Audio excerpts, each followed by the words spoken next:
And now, la pièce de la résistance, the fabulous Esther Ra is back with me on Marbella Now and here at RTV Marbella Studios. Esther, it's so lovely to have you back on the programme. Thank you so much. It hasn't been that long since our last chat on air. However, so much has happened in your life since then. I feel like we need to sit down, get comfortable. We've got a lot to talk about. Firstly, well, siempre fuerte. Yeah. Always strong. You've just had a wonderful celebration and a whole thing going on in Malaga. That's true. Tell us, can we start there with your brother? We can start there. I wasn't present at the event because that is something really emotional still. In February, it'll be 8 years, with the 8 years anniversary in February next year. But still, it's difficult for me to be present at every single thing that people and community celebrate to remember my brother.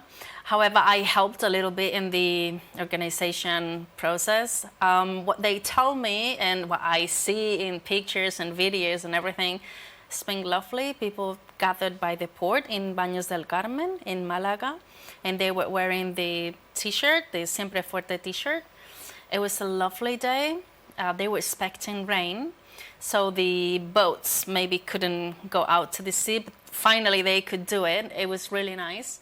And then some people were walking along the promenade from Muelle 1 in Malaga to Baños del Carmen, and just because people wanted to do that, and they gathered at the place, and they had a party, they had some food, they had some drinks, raffle, auction, and they were dancing, and so they had a good time. They really had a good time. Well, it's wonderful to be able to celebrate his life because he left a great legacy, an increase of over 1,000% of bone marrow donations. Yeah. He basically launched social media himself, which was fabulous that there is that memory, not just in your heart, but the rest of us can also cherish such a special person. And, it's all the time the same. It's very emotional for me to think about what he did back in the days when he was alive. He didn't, I think I was mentioning this to you the other day, he didn't plan it. He wasn't thinking on planning a communication strategy because he didn't know what that was. He just did it, and the way he did it was just by talking to the people he knew. And sometimes we forget that the first people we need to talk to is the people we know. Isn't that funny? I heard something the other day, and it's like if 15 people came up to us and said, "You look good today and well done," we would be well surprised that 15 people would say that. And yet if we get that on social media, it's like nobody cares.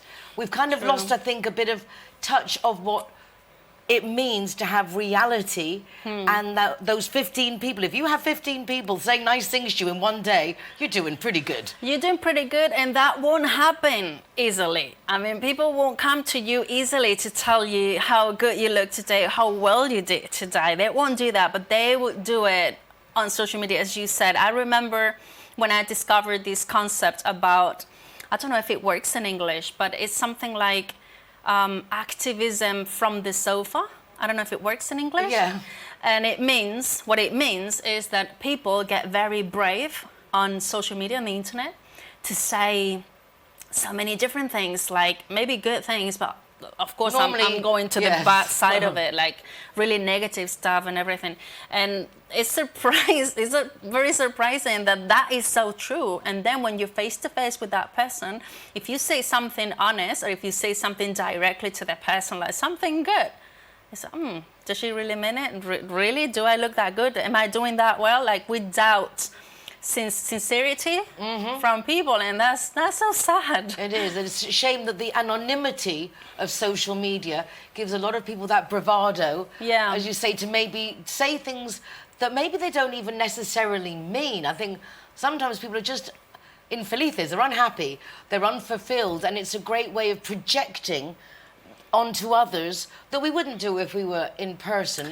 It is. I think it's not really the best way to do that. It's just easy to do it, because when you've got negativity within yourself, the best thing you could do is go to therapy or just have your friend to talk to you. Please, friend. Excuse me.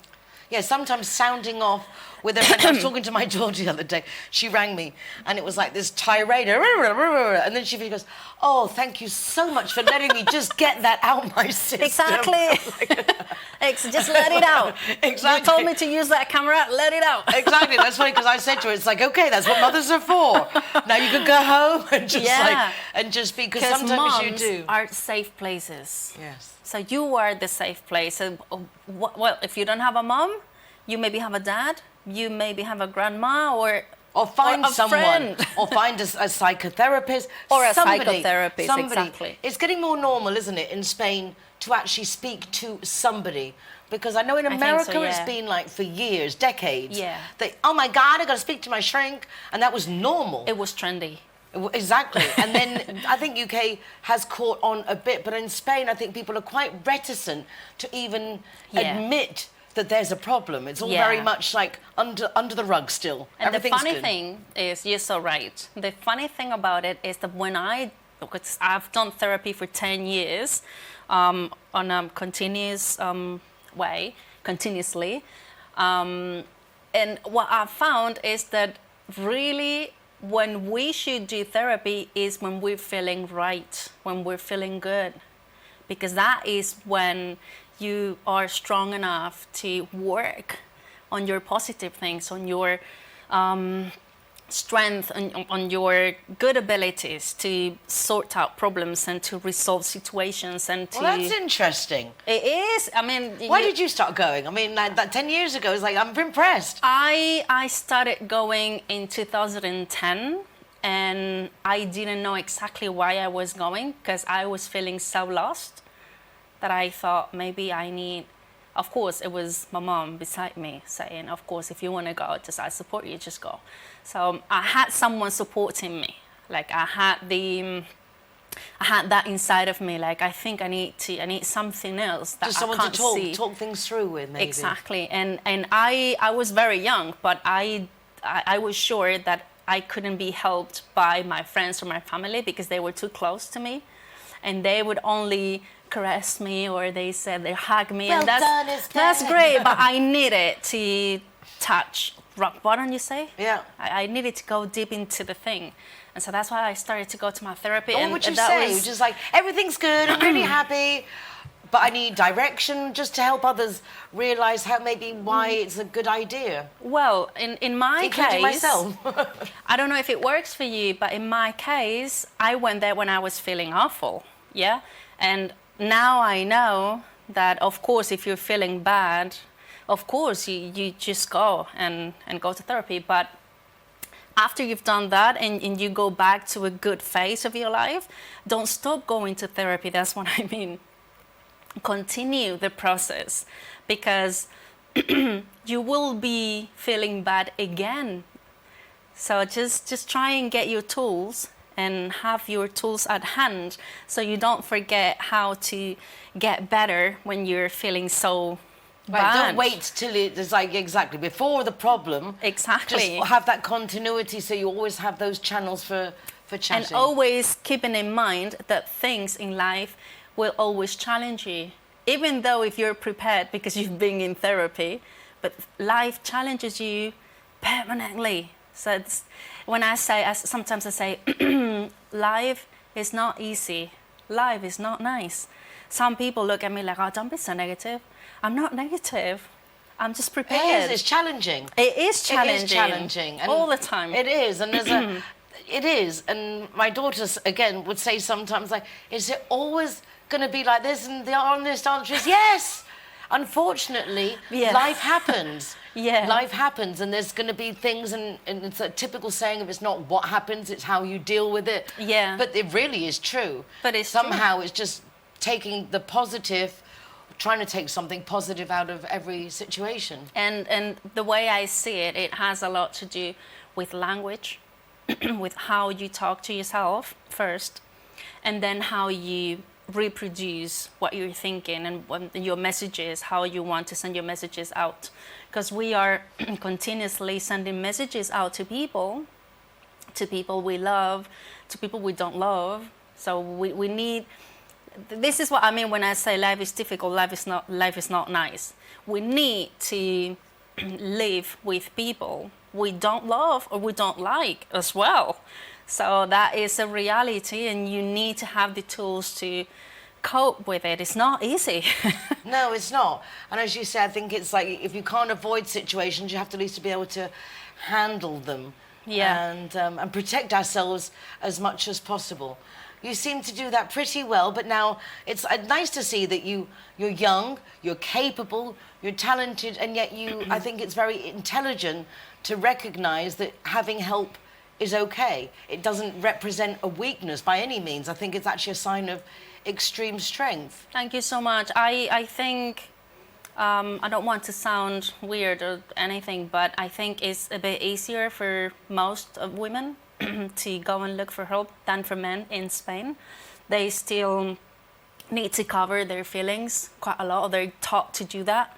So it's more difficult for them. However, we can go to therapy, but we need them as well to go to therapy, because we're not therapists, we're women. So exactly, we're not fixing people. And there's a lot expected of men. Exactly. And there really is. We put a lot of expectation on their role as a man, and I think it is difficult for them to be able to deal with our expectations. You're right. And families' expectations and the company's expectations. And masculinity. And masculinity. Everyone's expecting a lot. That's true. And I don't think that's fair for us or them. I think we need to be a lot more, all of us, a lot more empathetic. It's not fair, and we need to be patient with each other quite a lot more. We need to be patient, because my way is not your way. The path I'm going through is not your path, and the speed I'm learning is not your speed. And I mean, we're all different, and it's true that men and women are completely different. So biologically and mentally, psychologically, heart-wise, everything is different, apart from the basic things like we all need to be loved, we all need to love, we need to communicate, we need to eat, we need to breathe, we need to drink. Yeah, apart from that, we're very different. Exactly. So we need to be very patient. It was funny because Hannah did the book of Men Are From Venus, Women Are From Mars on the Good Morning Spain. And it was only then, because I'd heard about the book, but it was only then that I realised that if a woman is upset, she wants someone to hug her and say, and talk about it. And yet if a man's upset, he just wants silence in his man cave. Yeah. So a man will just ignore us because give her the space, and we'll be, oh, let me hug you and make it better. And it couldn't be further from the needs of each other. We need to be more open to what the other needs, and not just how we need to express ourselves. A challenge. Yes, that is a big challenge. You like challenges, though. You know what? I don't like challenges, Nicole, but it seems like it, because you take on lots of challenges. Yeah, but it's the only way I've found to develop myself. But seriously, I don't like challenges. I mean, I don't like being out of my comfort zone. I'm good at home. I'm good not talking to people that are making me feel uncomfortable and things like that. I mean, I don't look for that. But as we're talking, I understand that it's going to happen, and it's going to happen every day, because the world is not made. It's not made to measure for me, or I don't know. You seem to be doing a good job of tailoring it. Well, you know, I try to.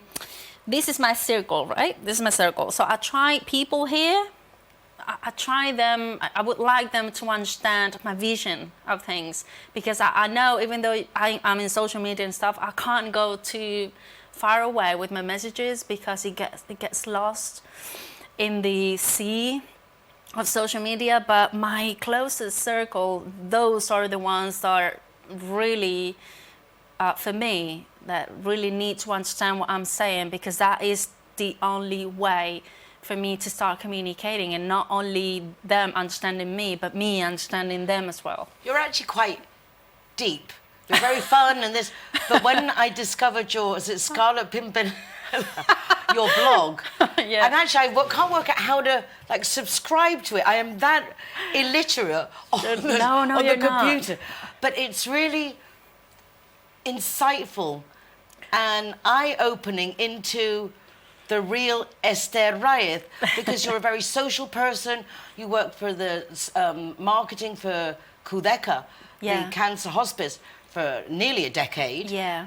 And I think there's a lot of people, we have this perception of, and this, and yet there's a lot more depth to you that if you speak Spanish or you translate it, but there again, it can't be just a translation because your choice of words, the way you express yourself makes me very pleased that I have Spanish, and even sometimes I find it difficult. It's like really reading a literary work of art. You're very...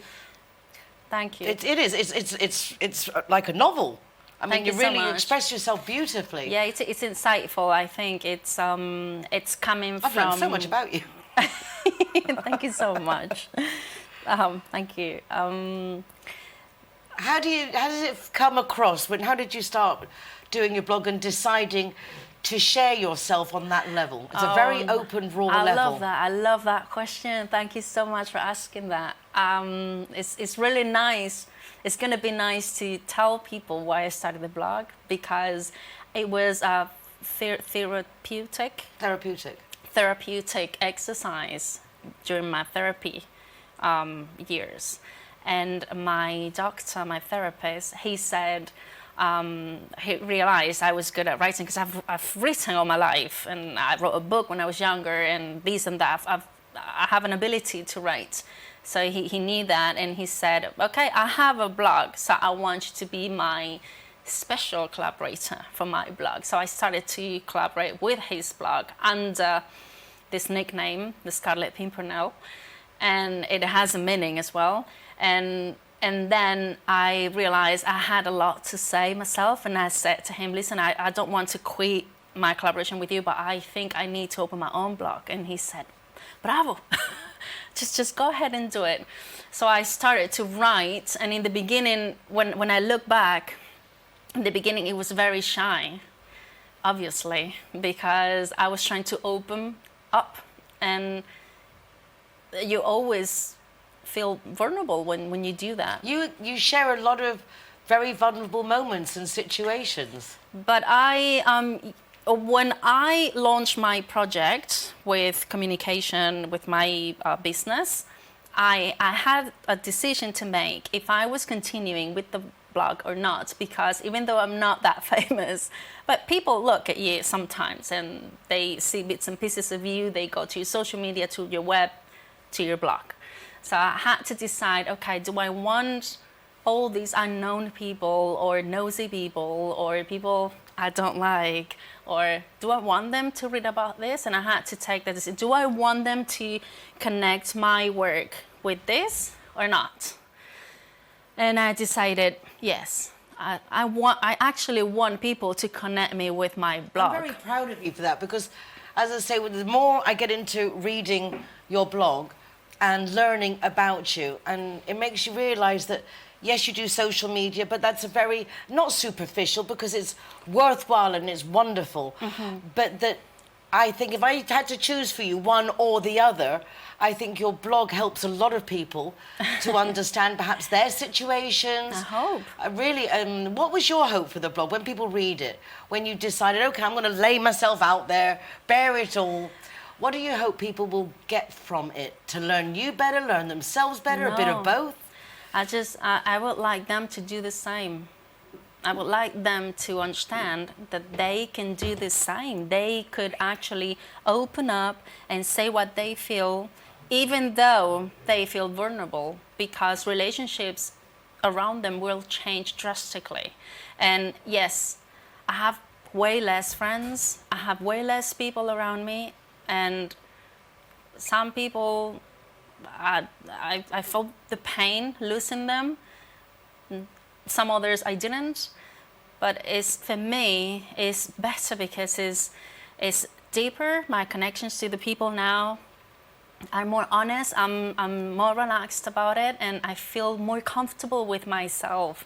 It's the only thing that I need. I need to have my inner peace intact. I think that's something that we can all aspire to be comfortable in our own skin. And Esther Ra, I think you are, I've got goosebumps. I think you're an amazing example of how we should all embrace just being ourselves, and that's okay. And I can't believe that we've been talking for so long. They've just whispered in my ear and said, Nicole? Really? Yes, really. So, with that said, We could talk for hours, you and I. we could talk for hours, so Yeah. we'll have to do this again because I haven't even begun to ask you the things I had planned to You ask see? you. You Me, it's can't scalloped up ask in me too vanilla. much because I speak a lot. No, that's why you're the perfect guest as well. But I'm glad we touched on Yeah. your blog because it's touched me. And I think it's a very special part of you, and I feel very privileged that, as I said, that I can read enough Spanish to appreciate not just the content, but the prolific way that you write it. I mean, it really is beautifully written. So congratulations. Thank you so much. I understand it's not an easy reading. So if somebody wants to go to the blog and they say, oh my gosh, this is Like so go back to thick. university. Oh my gosh. The library, the dictionary, what's his name? Why doesn't she make it more simple? I can't. No, it's nice. It's I you. can't. It's you. Yeah. You're a real writer. The way I look at it is you're an author. You're a real Thank you. writer. And you. I'm well impressed with your writing and with you as a person. Thank you so much. Que sé muchas veces. Gracias. And I think I'm just going to have to wind it up straight here and now. Take care of yourselves. Be nice to each other. You can watch recordings of the programme from rtvmarbella.tv. You can watch it live. You can watch the recordings from their website, their YouTube channel, or you can go to nicoleking.es and you've got a link there not only to